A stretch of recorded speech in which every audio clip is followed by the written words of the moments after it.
Leader, a great leader doesn't motivate. The manager motivates. The great leader inspires people. There's all kinds of people like, I'm a leader, and they look behind them and there isn't a single person following. I've worked for some of them. I stayed as far away I could because they really weren't leaders. Maybe okay in management. A leader is not afraid to make a mistake.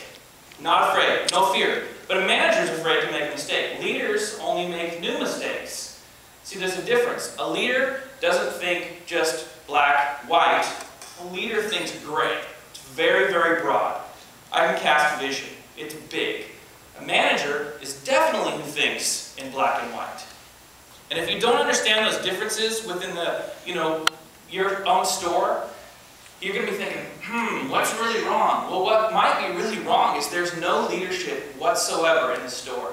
Either because somebody's choosing not to, they're not capable, but this is a big issue, and most people don't think about it, and it affects a lot of other areas we'll probably talk about. Low to high competency. This is a big issue in our business that not enough people talk about, but we tend to, in the car business, car dealerships, we tend to attract the lowest common denominator. We tend to see resumes with criminal records. Yuck! This is not the kind of person we want working in our store.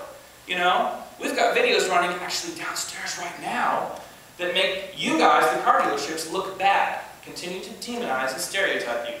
And you buy leads from some of them. Shame, shame, shame. Anyway, low to high competency. This is important. You want to look for people that are very competent. You want to find people that have a high level of education.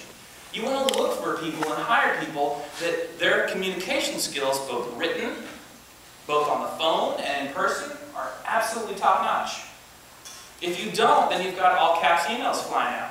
You've got people that don't know how to punctuate. They start a sentence and the first word isn't capitalized. I got that last week 3 times when I mystery shopped 22 dealers. It's not good. Low to high capacity. Some people can have a full plate. And they are absolute rock stars, and you know who they are, you can quickly identify them, and then others seem to struggle with just, one little mini burger on the plate. That's all they can handle. Just a mini burger, that's all. Okay?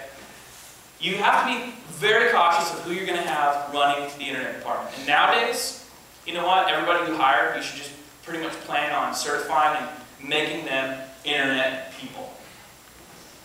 98% or something like that of all searches for anything starts on like Google or Yahoo. So that includes like cars. You got to really factor in the fact that the majority of your customers come from the internet. That's the main point. It doesn't matter if it's 98% or 72% or what J.D. Power says or Pulp or whatever. The point is it's a minority of people that you could actually call a traditional walk-in buyer.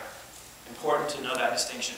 So low to high capacity, you want to make sure that you're identifying people to work in your internet department, really in your dealership, that are high capacity. Strengths versus weaknesses. How many of you have ever interviewed somebody? You can raise your hand if you've ever had an interview. Or if you've ever gone to an interview. Okay, so I've got everybody in the room now, great. So here's the deal.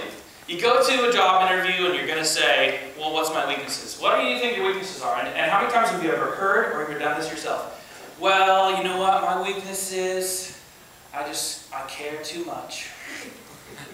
Or you say, my weakness is, my standards are just too high.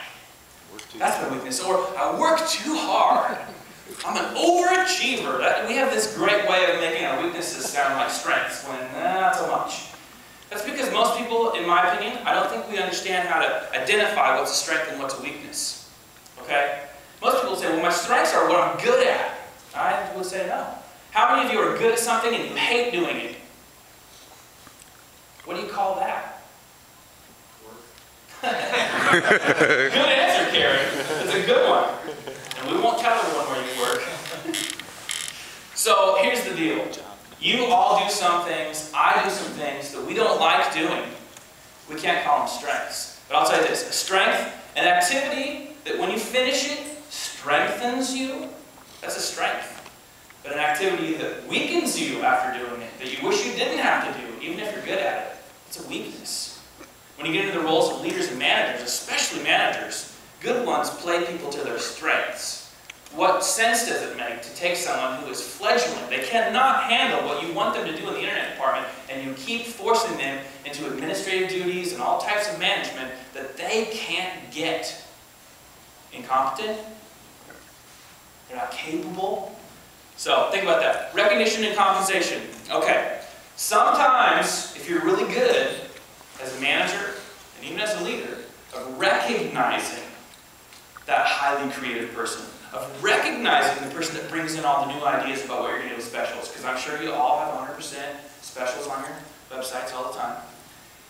You recognize people, and guess what? You might actually slow down the next time they're going to knock on their door for a raise, because oftentimes people end up keeping the door in and out of the dealership going because they never get any recognition. There's never any acknowledgement for what they bring to the store.